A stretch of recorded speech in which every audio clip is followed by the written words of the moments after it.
Hi, everyone. Let's go ahead and get started. Teresa, can you hear me? I can, yes. Okay, excellent. So welcome to the J. Richard Udry Distinguished Lecture. I'm hopeful this will be one of the only occasions this ever occurs on Zoom. It's an incredible pleasure to introduce our speaker today, Teresa Seeman. We first planned for her to visit way back in September of 2020 when Hurricane Dorian interrupted us, and then COVID messed up the spring. But I am delighted that she's going to be speaking with us today. Teresa is a professor of epidemiology at the Fielding School of Public Health and Medicine in the Geffen School of Medicine at UCLA. And she is both an incredible scientist and an incredible person, and someone that I've really looked up to as a role model for many, many years. They're the traditional markers of success, such as her over 85,000 citations. But one of the things that has always struck me as fascinating about Teresa is just the incredible range of things she's curious about. Her graduate training was in epidemiology, but her bachelor's degree is actually in French literature. She's published articles on the architecture of sleep, on cognitive change, way before it was stylish, on friendship and isolation, physical frailty, and even on Durkheim. She works at the intersection of biology and social epidemiology with both life course perspectives and social systems of stratification embedded in much of her research. It's really, honestly, hard to imagine a better speaker for the Udry lecture. Her talk today is on viewing aging trajectories through a biopsychosocial lens. We're thrilled to have her, and she'll speak till between 12:50 and 1, and then we're going to go with questions till about 1:15. Please either put your name in the chat if you'd like to ask a question live, or if you prefer for me to ask the question, put that into the Q&A, and I'll be moderating that once we get started. So Teresa, thank you very much for being here. Welcome, and we've all been looking forward to this for, I can truly say, quite some time. Well, thank you very much, Elizabeth, and I'm thrilled to be doing this. I guess my only wish is that we're in person. I had been looking forward to coming to give the talk in person at UNC, and was obviously disappointed by hurricanes and COVID, but I'm glad we're at least able to do it this way, and hopefully we can do something in person in the future. As Elizabeth said, I elected for this lecture to really try to walk you through a bit of my own evolution, my interest in understanding trajectories of aging, with a particular interest in psychosocial factors and the biological pathways that link those things to health. I really started out, I come from a psychology, sociology background. Both parents were university professors. So I think I come by my interest in sort of social factors and psychology pretty naturally. And I really started out in my graduate career in epidemiology with a really strong interest in understanding how the social environment influences the differential patterns of disease that you see over the life course in human populations. And I was struck by the fact that when I started out in social epi, it wasn't a very popular area, and most epidemiologists were studying really physical factors or physiology. And I got a lot of people saying, why are you studying these social things? And my answer was always, but we're a social animal. We've evolved as a social animal living in groups. So it just makes sense that the social environment, in terms of our social position within that environment and the quality of our interactions with other people, would indeed have impacts on our health outcomes. And I started out there, but very quickly got interested in trying to understand, well, how does that happen? What are the biological pathways that would explain how those social influences impact ultimately the biology, and through that, the morbidity, disability, and sort of longevity that people enjoy, and differences in that across populations. And I have to start out, unfortunately, in memoriam, to acknowledge the incredible impact of Bruce McEwen on my career. Bruce was just this amazing interdisciplinary researcher. He is my role model in what I do. I had the incredible good fortune to meet Bruce right after I got my first position at Yale. And Bruce was really an animal model researcher, studying really basic molecular mechanisms and how stress impacts the HPA axis and the brain. But what I thought was so unique is he was really interested in how those findings played out in human populations, and even beyond that, how they accounted for the inequities and disparities that were evident across populations and within populations. And I think his willingness to take somebody like me, who was really a human researcher, under his wing, it just illustrates just what an amazingly broad array of interests he had. So what I've been doing is really due to my interactions with Bruce.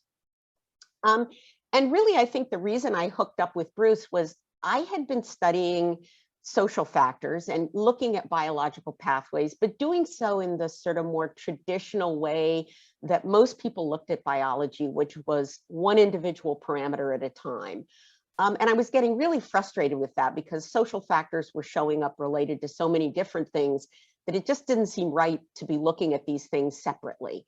And so I really got interested in Bruce's interest in sort of multi-systems dysregulation and how the resources and experiences we have influence all aspects of our biological regulatory systems and result in sort of multi-systems wear and tear potentially, and what Bruce called allostatic load. In thinking about allostatic load, Bruce and I talked about in some of our work sort of two big buckets of regulatory systems that one could be thinking about. One bucket were what we call primary regulators, which are the neuroendocrine systems, the autonomic nervous system, the hypothalamic or HPA system. And then those are more directly influenced by the brain and how our brain is translating our experiences in the world. And then they kick off these secondary regulators, which would include the sort of classic cardiovascular, blood pressure, heart rate, metabolic parameters, and immune function. And in thinking about those regulatory systems, what Bruce started talking about was there's sort of two main concepts to keep in mind. One is adaptive allostasis, which is normal and incredibly healthy and essential to our well-being. And that's the idea that these systems operate at some low basal level until they're needed or called upon by some stimulus that we have to react to. And then they kick in, usually the activity goes up for a while, and then once you've adjusted to the stimulus, they go down again. So that would be, for example, I'm sitting down right now, but if I stand up, my systems need to kick in to keep my blood pressure, have it go up a little bit so that all the blood doesn't rush down to my feet and I keel over in a dead faint. But what can happen over time that isn't so natural or normal or good is that these systems can start to experience wear and tear, and they don't operate as efficiently as they did when you were 5 or 10 or 15. And those ages are long ago for me. And what happens then is what Bruce termed allostatic load, which can be seen in a couple of different ways in terms of wear and tear on these systems. One of which is, if you look over here with this arrow, is that these systems no longer are able to even operate at an unstimulated level. They can't keep themselves down at the lower normal level that they should be at. And I think all of you may be aware of this, particularly as regards things like blood pressure, where over time, as you get older, there's a tendency for your seated resting blood pressure to start rising. That's what your doctor actually uses to decide when and if to put you on hypertensive medication, is when that resting blood pressure is no longer below what we know are levels that put you at risk for bad outcomes like heart attacks and strokes. So one way systems are dysregulated could be that they're no longer able to keep themselves even at a basal unstimulated level down at the levels they should be. The other way that we see dysregulation in these systems is their inability to turn off efficiently. As you can see with adaptive allostasis, once the stimulus has been addressed, the system turns itself off pretty quickly. And what you see with older adults, excuse my phone in the background, is that the system responds, but it doesn't turn itself off very quickly. And this next slide shows you an example of this with respect to glucose regulation. So this is looking at response to a glucose tolerance test, which is stimulating your body to pump out glucose. And then it's looking at how that looks differently depending on the age of the individual. And basically what you can see is the older folks started out a little bit higher, not all that much, but there's a big difference in how quickly older adults are able to turn that system off once it should start coming down. You see it also in the neuroendocrine systems, the primary regulatory systems. These are data from a study that I actually did looking at response to a driving challenge. And the graphs you're seeing here are younger adults, and you can see here's their basal level. This sort of yellow arrow here shows you the 45-minute challenge when they were going through the driving challenge, and you can see their cortisols are shooting up as we expected they should. And then once the challenge is over, they really start coming down almost immediately. This is what it looks like for 70-year-olds. As you can see, they start out a bit higher, not a ton, but the big difference is how long it takes them to come down. It's just much, much slower. And it's that longer exposure of all the other systems that are influenced and turned on by high cortisol that ultimately may cause some of the health issues that dysregulation can be associated with. In addition to just these age-related changes, there's also important individual differences in how we all respond to challenge. And I wanted to show you briefly some data from a study that was done by Clemens Kirschbaum that I just think was really creative. So they bring people in and they ask them to give a talk, the Trier social stress test, like I am right now. And these are college-age students. And when they give the test, what they found was this sort of breaks out into two groups of individuals, what they called the low responders, which are these open circles down here, and the high responders. And you can see both groups are responding to the challenge of having to give a test, having to give a talk by increasing their cortisol. But the high responders really go very high and are significantly more reactive to this stressor. What's really interesting is Clemens' group then brought these same people back 5 times and had them do the exact same challenge. So the challenge isn't changing. And what you see is those original 2 different groups actually look different over time in really important ways. The low responders, the guys who are able to manage that first initial challenge well, really habituate. And they come back the subsequent days and they're like, oh yeah, they had me do this yesterday, no big deal. The high responders really never habituate much. They keep responding every time they're asked to come in and give a talk.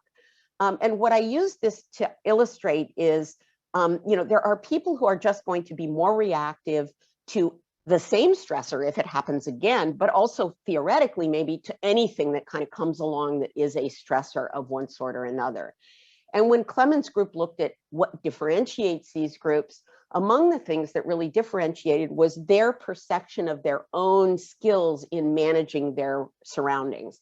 So their sense of self-esteem, their sense of self-efficacy in dealing with stressors, their sense of control. So it was things that one could use to qualify as sort of your perception of the world and your ability to manage what comes at you.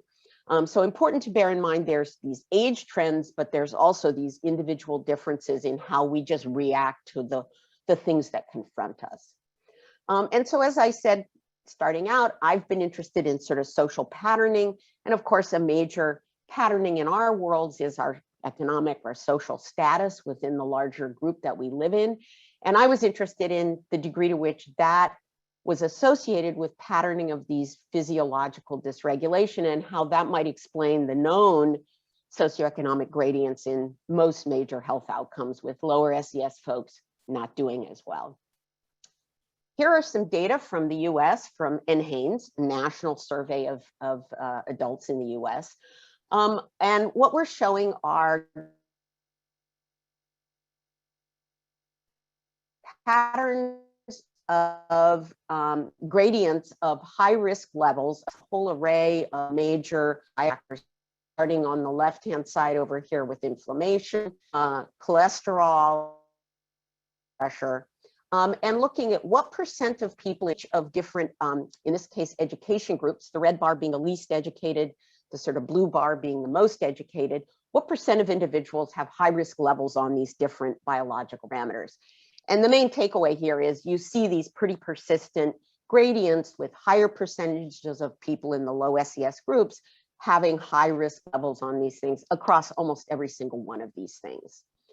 What I found really just appalling, I have to use that word, was when we started looking at children from the NHANES. And I study aging, I mostly study adults. I hadn't really looked a lot at children's data. And so we tried to look at how these biological factors were patterning even at the youngest ages that were available in NHANES. And what we're showing you here are data for glycosylated hemoglobin, a measure of glucose metabolism. And what we did is we looked at each of these age categories. So starting with the youngest kids in the NHANES, 1 to 5.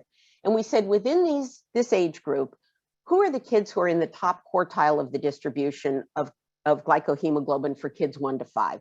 So these are not levels that are anywhere near risk for diabetes. It's just who are the kids who already have the highest glycohemoglobins. And then we looked at how those kids distributed by, in this case, SDS marked by poverty income ratio. So the red bars are the kids growing up in the poverty, the lowest income families. The sort of purplish, pinkish bar on the further to the right are the kids in the more wealthy families. And I was just stunned that these gradients by socioeconomic status are there as young as 1 to 5. And they just persist across the other age groups here.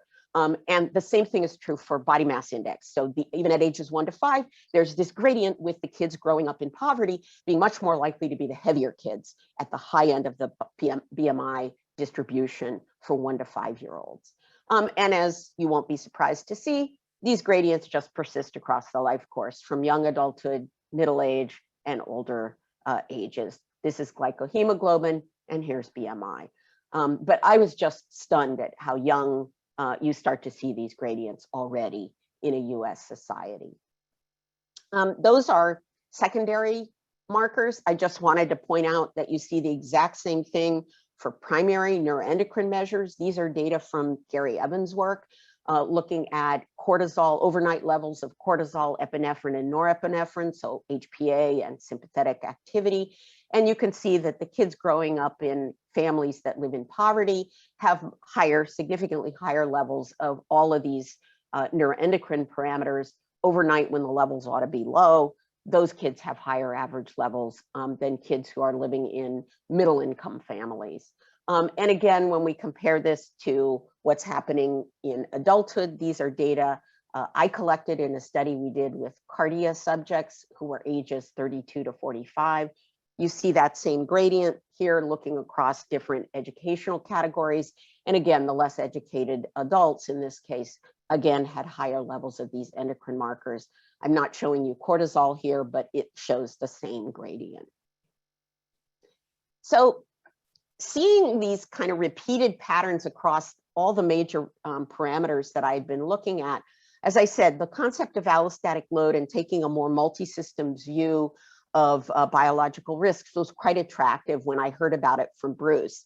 And so Bruce and Bert Singer and I decided to try to use some data from the MacArthur Successful Aging Study to look at allostatic load. The MacArthur Successful Aging Study was a study that began in the late 80s by subsampling from large ongoing population surveys in Durham, North Carolina, New Haven, Connecticut, and East Boston, Massachusetts. We sampled individuals 70 to 79 who were in the top quartile, top third of that age group in terms of their physical and cognitive functioning. Our goal was to identify a group of people who were doing really well and follow them over time to see who aged successfully, who did not show declines over time.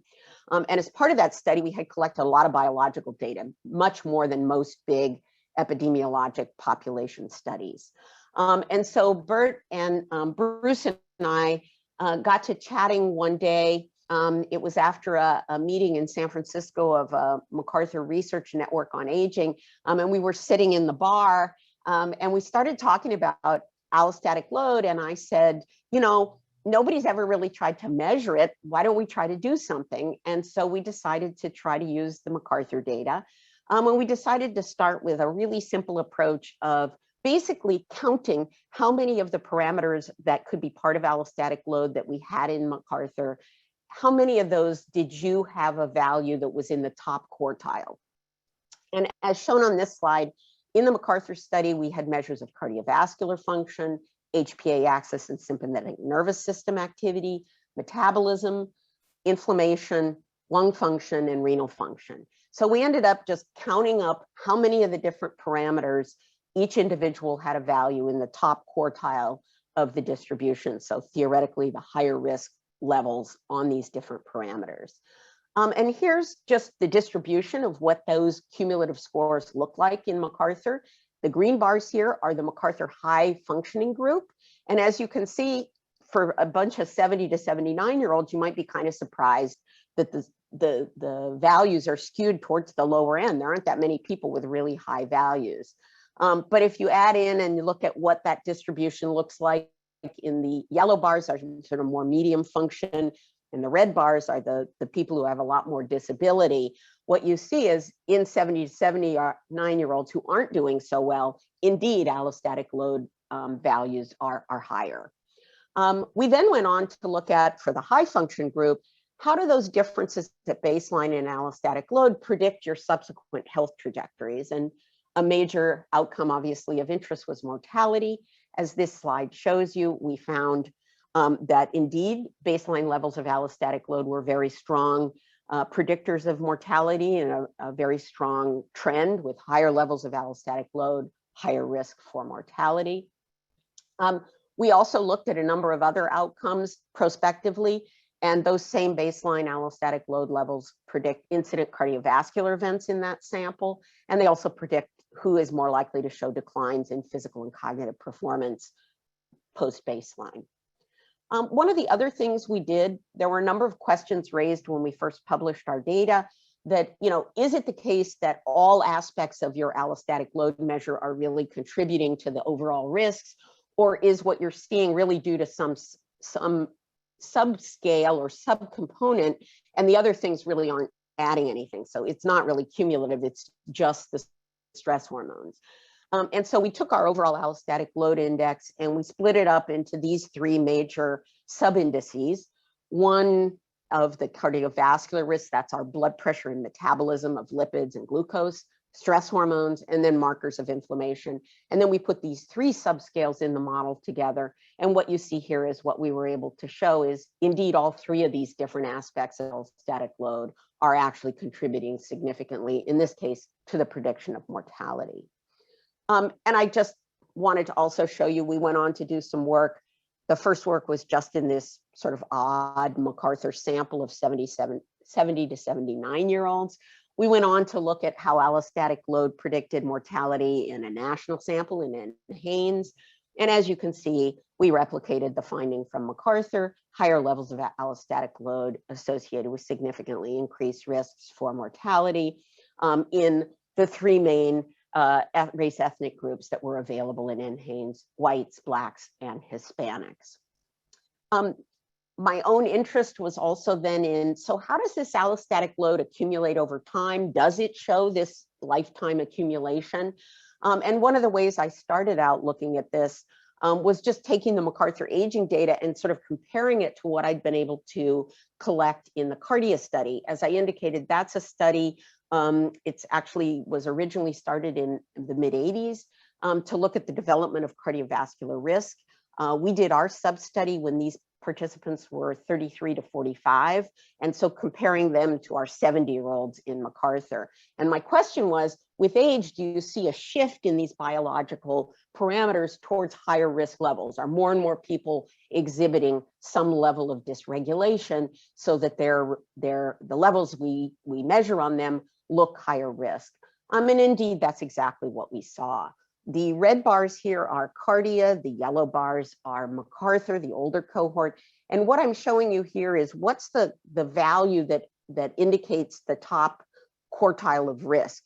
And what you can see is with age, the whole distribution of HDL is shifted towards lower values, which is higher risk. HDL is something you'd like to have a lot of. And so the top quartile or the bottom quartile is reached at a lower level for the older folks. You have to go up to a higher level to capture the bottom quartile for the younger folks. For cholesterol, where higher levels are worse, you can see the whole distribution is shifted upward for the MacArthur older folks. And for inflammation, you see the same thing. So there's some evidence that with age, you're beginning to see this shift towards higher risk levels for the population as a whole. Again, going back to the national sample in NHANES, this is a look at the distribution of allostatic load by age, and these red bars are what percentage are low allostatic load, and you can see it's heavily in the younger groups. And as you look at higher and higher levels of allostatic load, you can see they're shifting. So when you look at the highest levels of allostatic load, they're mostly found at these older age groups, indicating that more and more of the population are showing dysregulation or trending towards dysregulation on multiple parameters. The other thing I was interested in, obviously, was how these life course accumulations are differentiated further by our socioeconomic and socio-emotional experiences. And these analyses focus on two studies I've worked on, one of which, as Elizabeth and Duncan know, is the Midlife in the US, the MIDAS study, which I was involved in for many, many years. And what I want to show you are some data. MIDAS brought a subset of people into a clinic and collected a lot of biological data. This slide shows you the array of different parameters that we have for the measure of allostatic load in MIDAS. It includes measures of blood pressure, lipids and fat metabolism, inflammation, glucose, and then primary regulatory systems, HPA axis, sympathetic nervous system, and a new addition in MIDAS was parasympathetic activity. In this case, we were calculating allostatic load by our original simple approach, counting how many of these parameters are you in the top risk quartile. A young colleague of mine at UCLA at the time, Tara Grunwald, did some work looking at how socioeconomic disadvantage across the life course for MIDAS participants was related to adult levels of allostatic load. Over here on the far left, across what people told us about growing up as children in more disadvantaged circumstances, having higher adult allostatic load. And the main thing I would point to is disadvantage as a cumulative life course measure. So adding up disadvantage you reported for childhood, earlier in your adult life at the beginning of MIDAS, and then subsequently 10 years later in MIDAS. And what you can see is there's just this really kind of linear dose response relationship with higher and higher adult allostatic load, the more cumulative disadvantage you've been exposed to. But my own interest, while absolutely in socioeconomic gradients, has always been also in social relationships and really looking at how those kinds of interactions influence health and aging.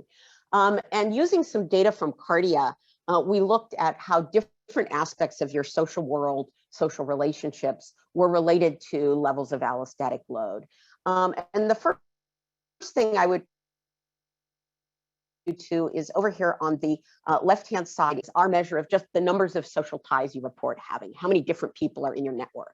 And then looking across quartiles of, or tertiles in this case of social ties, how those different levels of social ties are related to allostatic load. And you can see as you look at people with more and more social ties, average allostatic load is going down. Recall, this is the Cardia group. These guys are in their mid to late 30s and early 40s.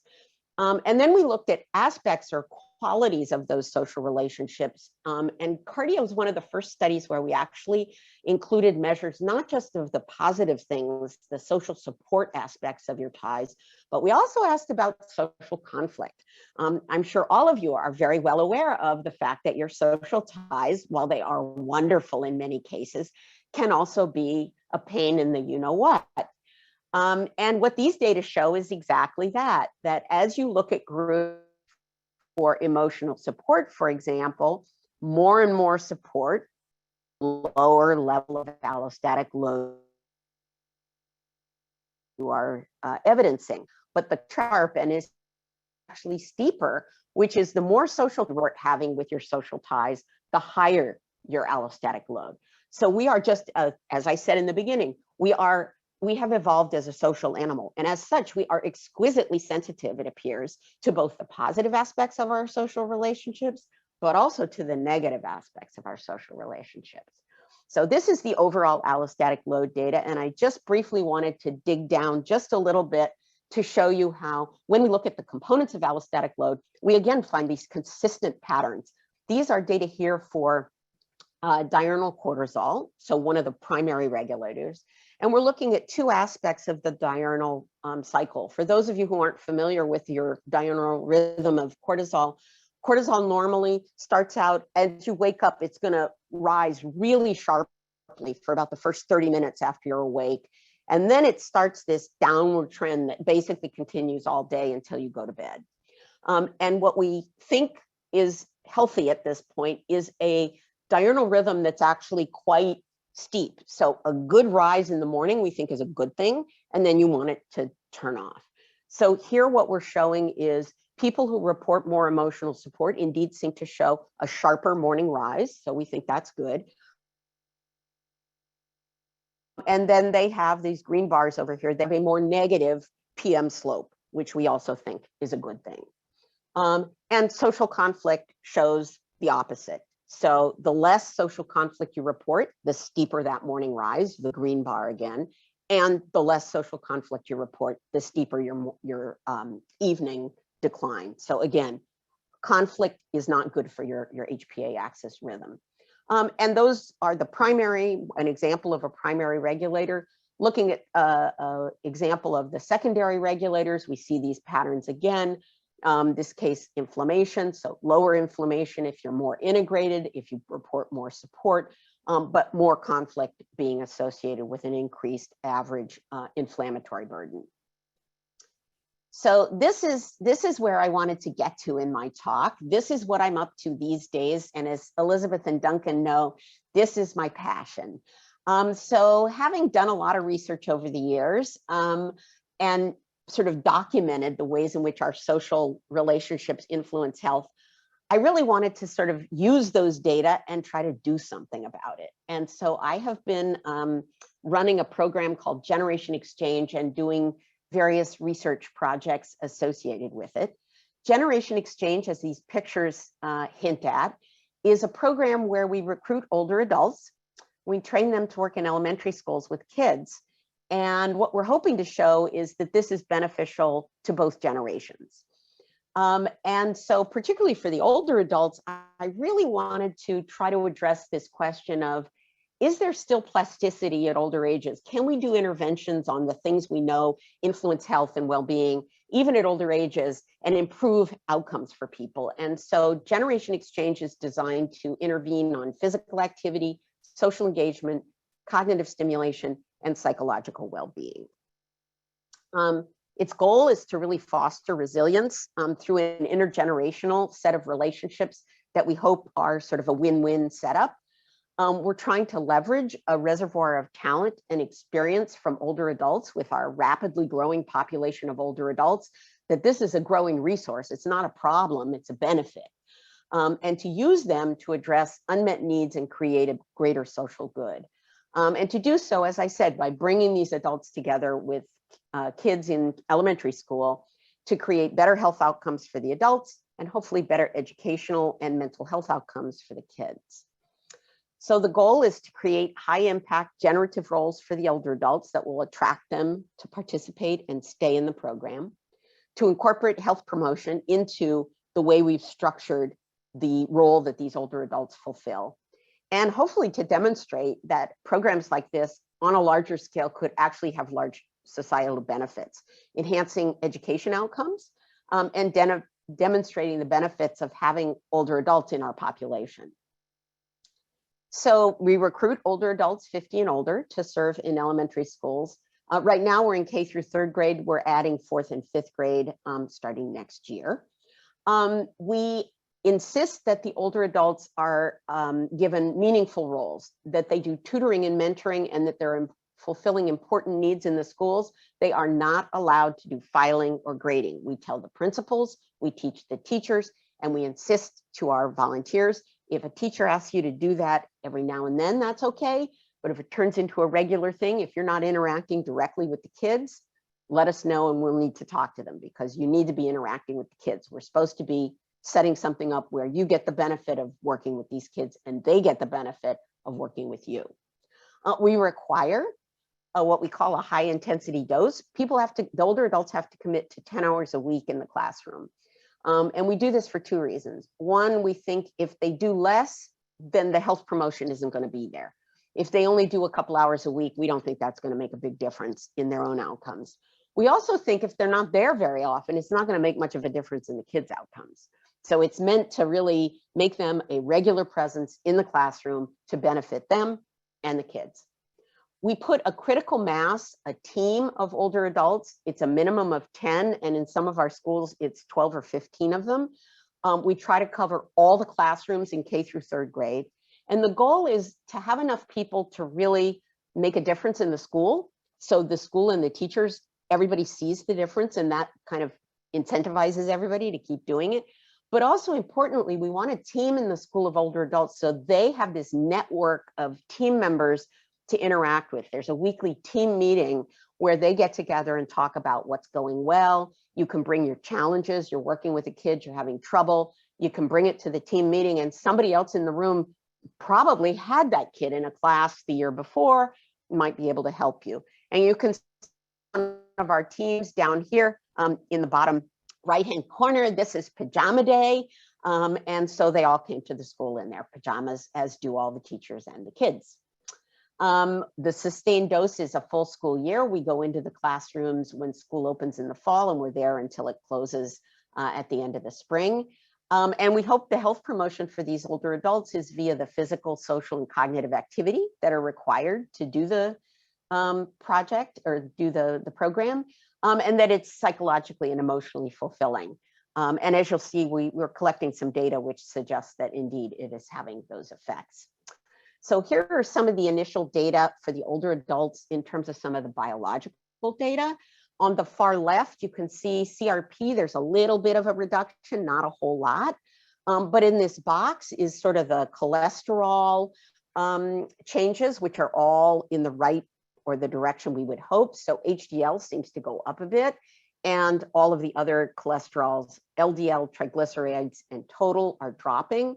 And then on the far right here, this sort of yellowish, orangish bar is the one my generation exchange participants are particularly thrilled by, which is weight loss. A very large proportion of our participants could stand to lose some weight, shall we say, and are very pleased that that seems to be happening. They tell me about that regularly.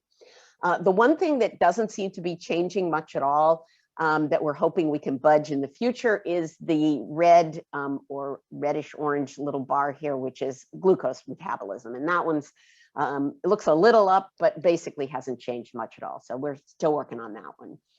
We also see fairly large declines in blood pressure. And then these two measures here are how long it takes you to do 5 chair stands and how quickly you do a 4-meter walk.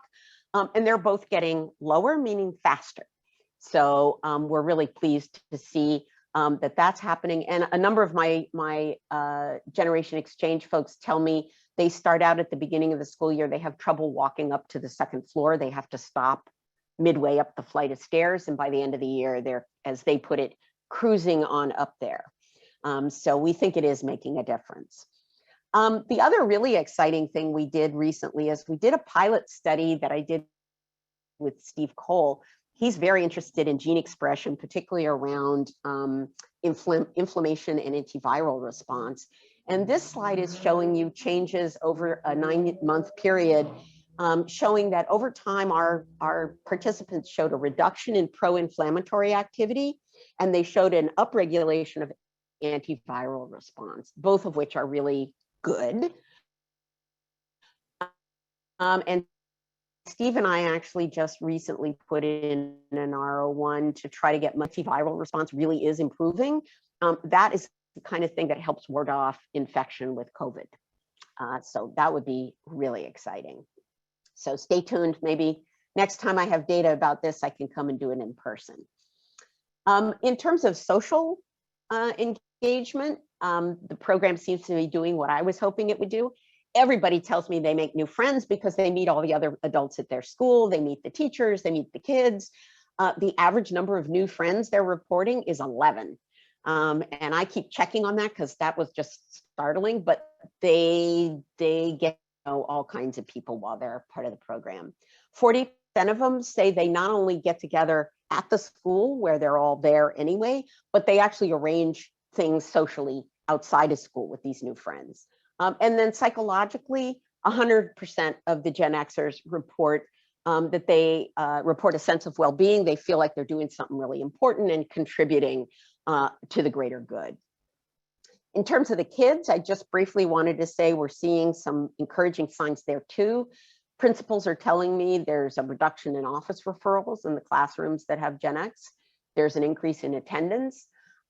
Teachers say the percentage of classroom time that's spent on task is up, classroom engagement is up, and that kids are doing better on the various kinds of testing that they do for reading performance. And in terms of reading, I just briefly wanted to show you, these are data from one of our schools, looking at the different classes that we're in, and looking at the percent of kids in these different grades who are at or above benchmark for their grade in reading. So doing the level of reading they should be in kindergarten, first grade, second grade, third grade. And what's pretty exciting to us is the red bar is the very first year we were at this school, and we were only in kindergarten, first, second. We didn't have any third grade classrooms. And that level of meeting benchmarks is about, it's a tiny bit better than our comparison schools, but not a lot.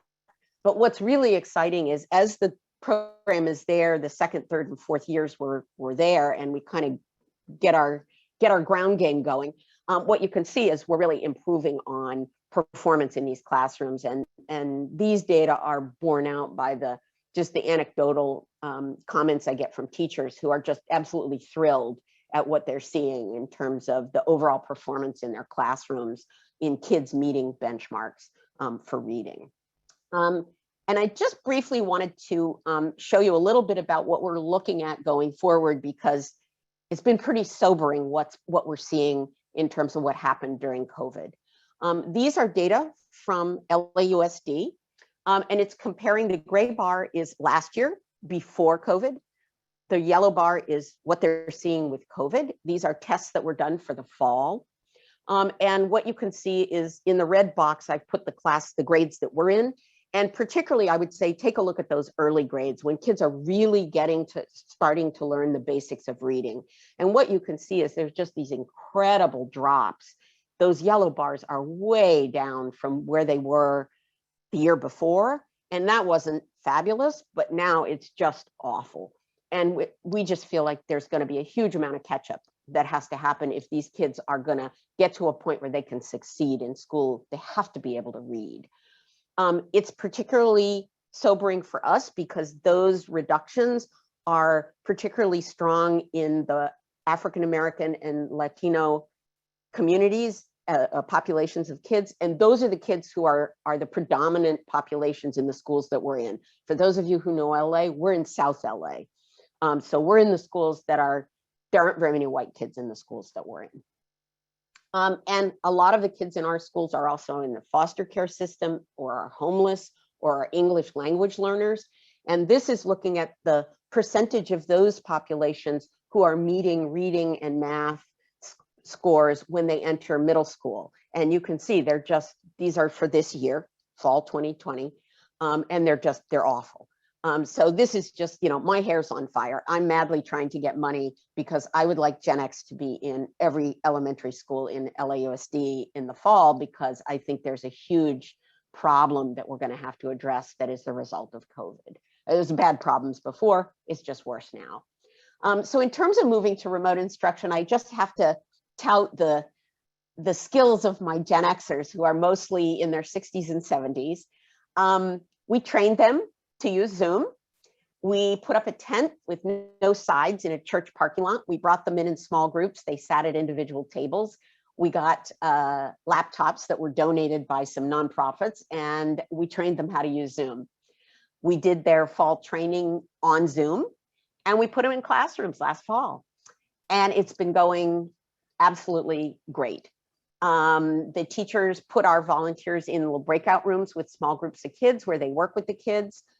They also help out as an additional set of eyes in the classroom, keeping an eye on all the little Zoom pictures of these kids to see who's paying attention, who's not, etc. And so it's been wonderful. And the other sort of added benefit is the Gen Xers talk about how with these Zoom skills, they're now able to keep connecting with their friends and family while they were trying to socially isolate during COVID. So it's been just an amazing experience seeing what a difference it's made to their sense of self-esteem that they learn this new skill, which they tell me they're impressing their grandchildren that they can do this. So moving forward, next year, we're hoping we'll be back in the classrooms. I actually have a couple people who are back in classrooms now. Everybody's vaccinated. And LAUSD started up a couple weeks ago. So we have a couple of Gen Xers who are back in the classroom already. We're hoping everybody will be who wants to be in the fall. We're going to continue to offer online. We're going to keep training everybody in Zoom, our new folks, and offer online. And we're also talking about trying to get funding to augment what we do outside the classroom. So can we offer after school hours, either at community centers or online? Can we offer weekends? And can we do something over this coming summer to help with all the catch up that we think is needed for these kids based on those statistics that I showed you?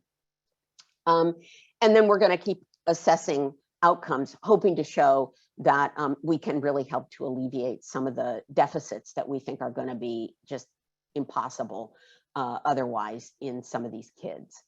And so as I started out saying, I was interested in looking at how psychosocial factors influence biological and other trajectories of aging. For me, allostatic load has turned out to be really valuable as a concept because it addresses the multiple biological pathways that influence how social environmental factors, how those influence these multiple biological pathways. And it provides a perspective that focuses on the cumulative impact of those things in terms of how social factors influence downstream outcomes, which have been an interest of mine. So these cumulative indices predict a range of outcomes, and multiple biological systems predict the contributions to those overall risks.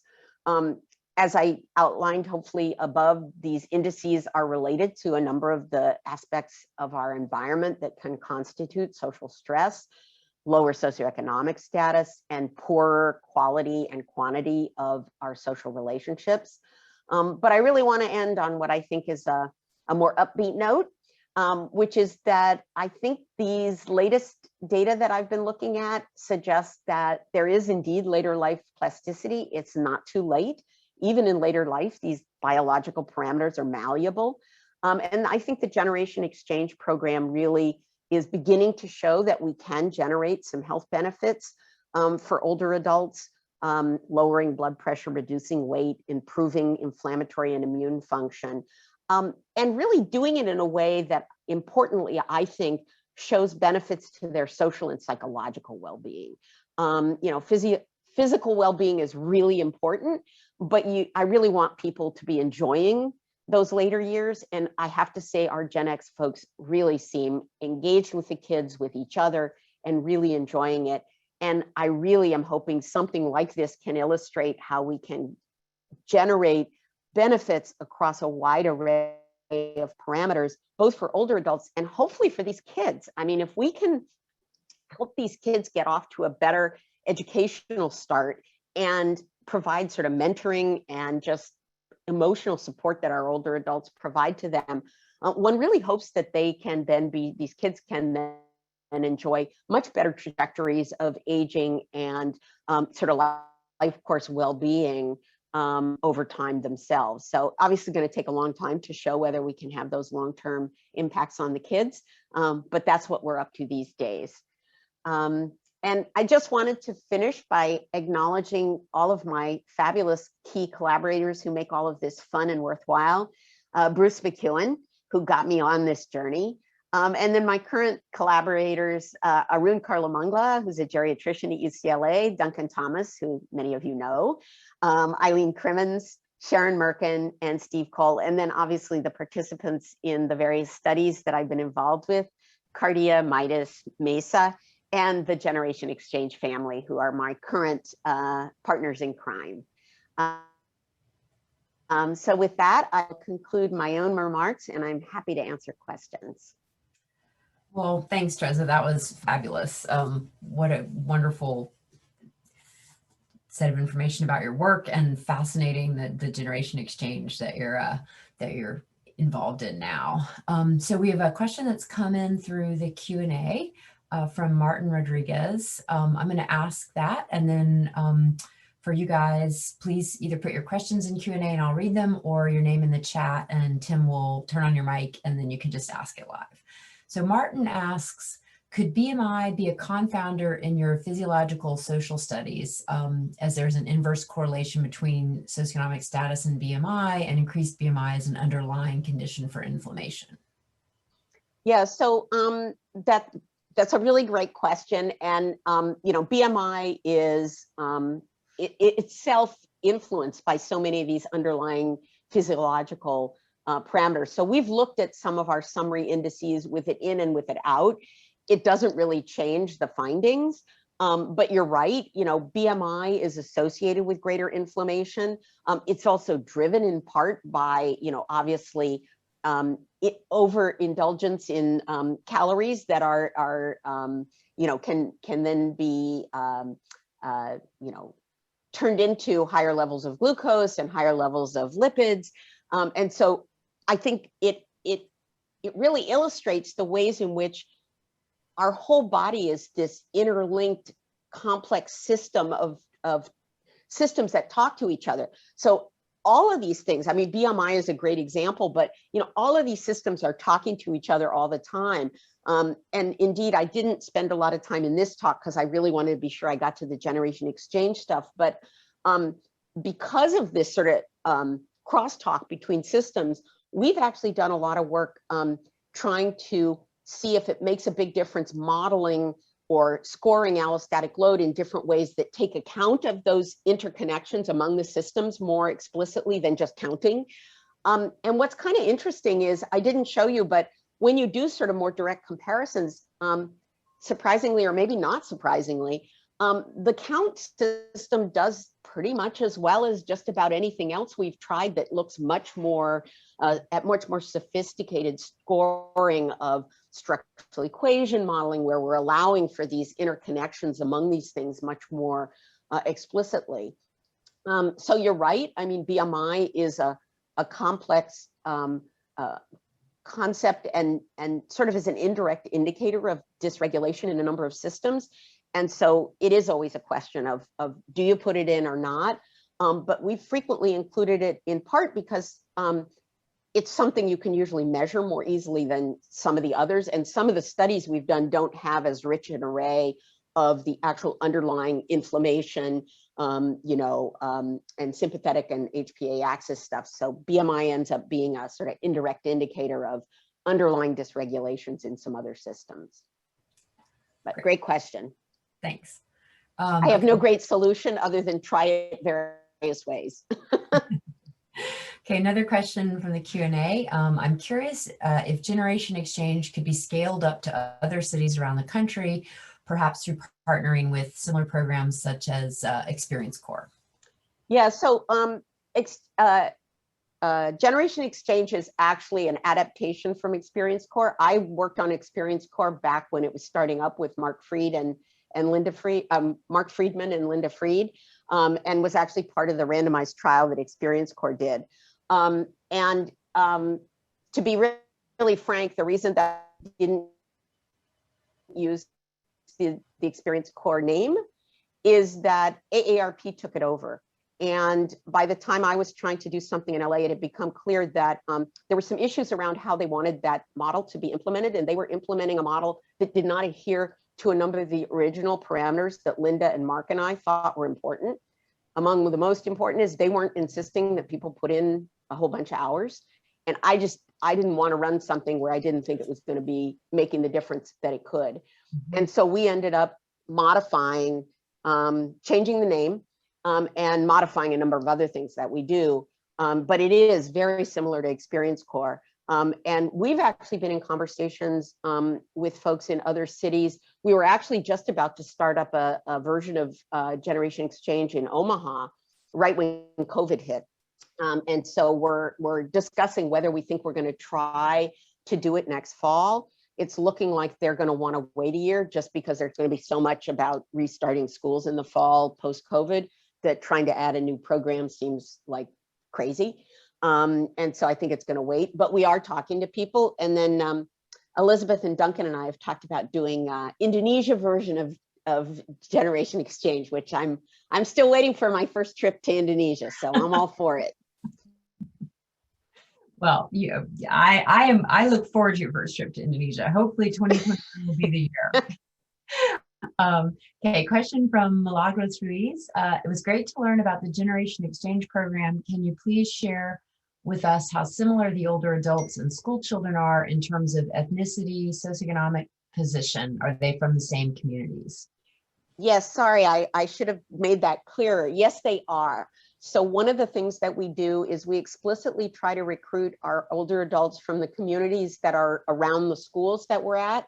And so they do actually reflect the same race ethnic mix of the kids. So our Generation Exchange participants are mostly African American, with about a third Hispanic. And so, yeah, the meetings that we have are really quite interesting. I've said to them on numerous occasions that this is really giving me a in-depth experience of what it means to be a minority, because I'm the only white person in the room all the time. And so it's been a really good experience for me. But the older adults do mimic the kids who they are working with in the schools in terms of race ethnic characteristics. Great, thanks. Question from Jess Meyer. Thanks for this very interesting talk. I was wondering if you could speak a bit about the differences and overlap between allostatic load and aging. Allostatic load appears to accumulate with age in the findings you shared, and I'm wondering how you view allostatic load in terms of the biological aging process, and how you view biological aging in terms of accumulating allostatic load. So I think it's for me, the term biological aging and allostatic load are pretty interchangeable.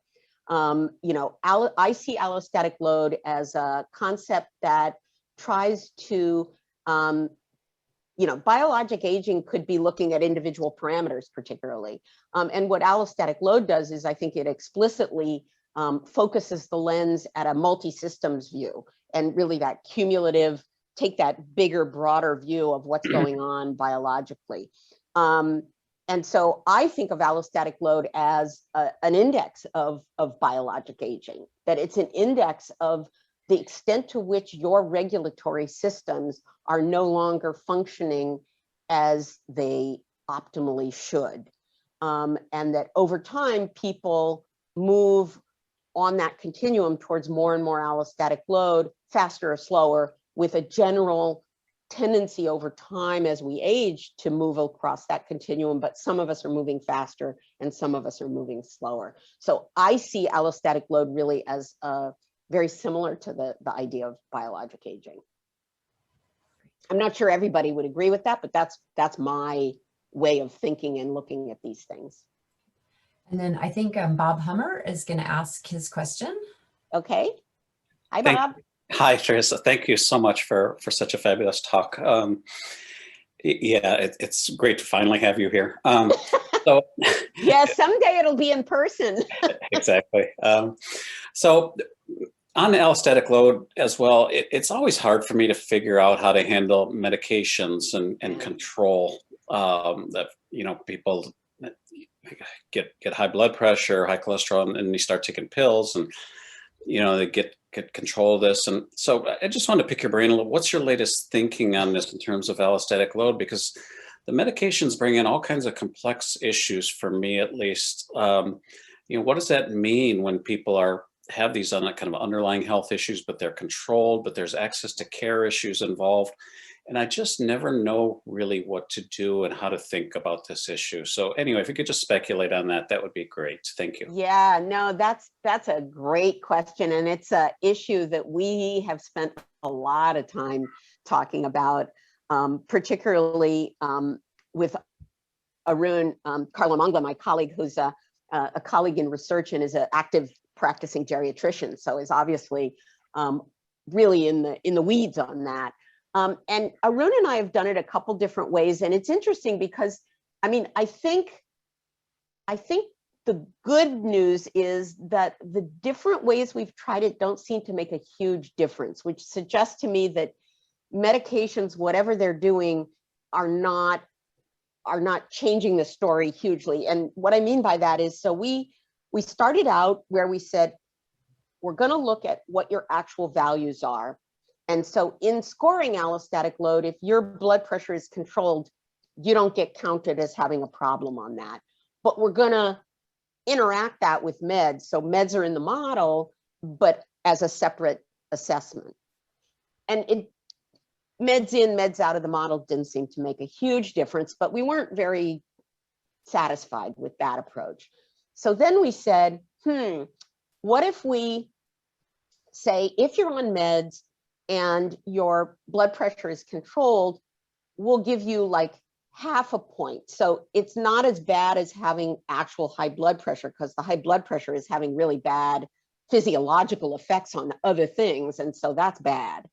But having it not be high because you're on meds means it was high at one time. And it also means your system is probably in and of itself not able to regulate things well. So you're not as good as somebody who doesn't need meds, but you're not as bad as somebody who's either on or not on meds and their blood pressure is not controlled.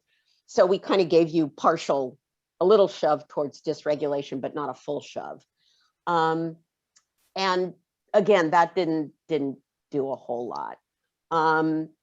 And then we've tried basically treating medication as the equivalent of being dysregulated, saying, well, you know, if you're on meds, even if it's controlled, it means your system is dysregulated. You need this external help to regulate. And so you still sort of intrinsically, you have dysregulation.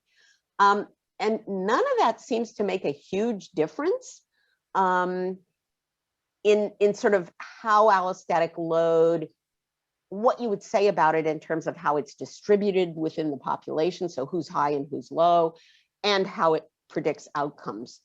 That's not to say it would never make a difference, but our general experience as we've tried these different things has been that it doesn't really change the conclusions we're drawing about the ways in which allostatic load, how it's driven by, you know, individual characteristics, and how it then impacts longer term downstream outcomes. But I'm not satisfied with what we've done, and I suspect we're going to be fussing with this some more. So, you know, ask me again, or if you have any thoughts, we'd love to chat with you, because Arun and I do talk about this regularly. We too are struggling with it. Thanks. A question from Esther Chung. Thank you so much for a wonderful talk. The Generation Exchange project is very innovative and interesting in terms of potential dual benefits to older adults and young children. I'm wondering if you could speak more about the focus on school-aged children versus earlier in life, daycare or preschool, and what you might expect the potential benefits and challenges would be. So that's a great question. And actually, interestingly enough, I went to back when we were actually getting together in person, I went to a conference that the Eisner Foundation here in LA put on, and they are committed now to intergenerational funding.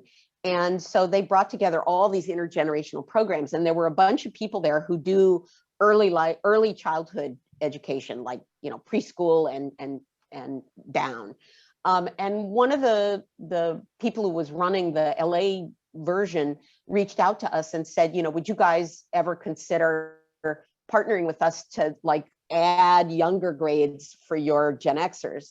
And we said, yeah, absolutely, because we're also considering moving up, you know, as I said, we're adding 4th and 5th grade, and we've talked to various people about going into middle school eventually. So we didn't do the early childhood, mostly because COVID hit, and that just put a stop to everything. But it is something we did start talking about, and I certainly think that it would be a great idea. And I have my bias is the sooner we can get in there and start trying to help with, the success for kids, the better. My prior would be that it's kind of like, intervening for health outcomes. The earlier you intervene, the better your outcomes usually are. If you wait for an infection to get really bad, it's much harder to control. So I'm hoping we can do that. We shall see. But I know there are older adults who would love it. I mean, we have plenty of people who work with the kindergartners. And as soon as we got an opportunity to go to TK, which is the transitional kindergarten, which are like a little bit younger, they were on it. And then I have mostly the men we try to recruit. We a lot of the times get responses are, well, come back and ask me when you've got older kids. I don't want to deal with the little ones. And so I think that's another population that's out there to be tapped, particularly if we move into like middle school. So I think we can expand in both directions. Cool. Well, I've got a million questions I could ask you about generation exchange. I wonder quickly, what is the mix of males and females that are in it? And then I also was wondering on the COVID period, it's fabulous that you were able to keep them involved. I mean, that's just incredible. Did you have any data on, so clearly that helped them in lots of ways, but I'm wondering if you did see any decline in their levels of well-being and how that might compare to a control group, which I've lost track of what you had for the older. Yeah, no, that's a great question. So in terms of the male-female mix, it's it's like 99.9% female. Mm-hmm. At our highest, we had two of them basically got full-time jobs. So we now have 3 men. So it's very small, but we get a lot of men saying, if you had older kids, I would do it, but I don't want to do 3rd graders. Yeah. So I think we can change that hopefully over time. In terms of getting a sense of what happened this year in terms of well-being. And so we did do a survey in January. We usually do in-person data collection with, walking speed and blood. We didn't do that. We just did an online survey. I haven't gotten hold of the data yet. And then we're talking about doing a survey again in June when school's out. And I want to do exactly what you're talking about, which is take a look at how that looks relative to what they were telling me. I probably have to look 2 years ago, because we did a survey in July of last year, but they were already out of school. That was already in the middle of COVID. That was the worst of COVID right then. So I'm not sure, I'm going to look at that too, but I think comparing this year to last year may not look that different, because I think last year at the end of the year, they were already isolated. But I can compare it to the year before. I can compare it to spring 2019 and see how that looks. Yeah. But just, I mean, I can't take credit for the idea to get them onto Zoom. That was their idea. They came to me and said, so the teachers are doing these classrooms on Zoom. Can you guys get us set up so we can join? And we were like, yeah, why not? Let's try. I mean, nobody can believe we actually rented a tent and put it up in a parking lot so we could train them. And we got face shields and we had, sanitizer everywhere. And we did that in like July. Yeah. No, that's now great. They're all over Zoom. That's just fantastic. Well, we have time for 1 or 2 more questions if anyone wants to put something in, and if not, then let's give it a minute or 2. Yep. Okay. Here's one. There are a bunch of folks at CPC. This is from Megan Berry. There are a bunch of folks at CPC interested in and conducting work related to allostatic load, myself included. I'm wondering if you have any advice for us as we start our careers in this direction. So it's really fun. So yes, please do it. But it can be pretty complicated, sort of the collection of all the different kinds of biological data. And I would just say, you may have locally who've done a lot of that, so like pick their brains. But I would also say, as Duncan and Elizabeth know, I direct a POP center with Eileen Crimmins, and our area of specialty is biodemography, so the biological protocols, and just reach out to us. I mean, that's the main thing we want to do, is help people learn how to do that. And we'd be more than happy to set up times to talk to you guys, to share protocols, to help talk through specifics of how to do whatever it is you want to do. I've talked to Elizabeth and Duncan about how to do some of these, and we've worked out protocols for various situations.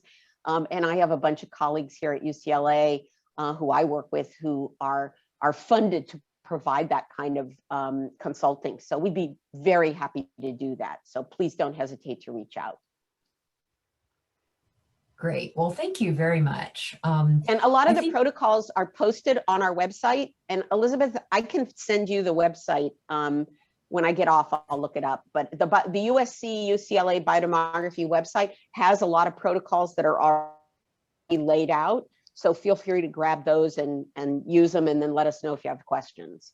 That'd be great. And I can send that out as in an email. And I can attest to the incredible value of that center. We have benefited so much over the years. Well, Teresa, that was absolutely fantastic. Thank you so much for being willing to do this. And we will definitely invite you to a free visit to UNC where you can meet everyone in person. And I'd love to reset up the meetings that we had scheduled before. I know there are many people here who would like to get to talk to you in person. So we will look forward to doing that maybe this fall or spring. That would be great. I really would look forward to meeting everybody in person, and I'm happy to do a talk. It doesn't have to be a talk-free visit. I'm happy to do a talk too, but I really would love to get a chance to talk in person. That would be even better. Yeah. Well, there will be high demand for another talk, but that seems unfair. But we will see. We will. Well, we'll see what I'm up to. As you know, I'm doing a project right now with Duncan, which I didn't shoehorn into this, looking at how the recession impacted biology. Yeah. So maybe Duncan and I can do a dog and pony show about that project. Oh, that would be awesome. Okay. Well, thank you very much. Enthusiastic applause should be filling your ears virtually. Thank you. We'll look forward to the next time. Okay. Thank you, everyone. It's a pleasure. Take care. Bye.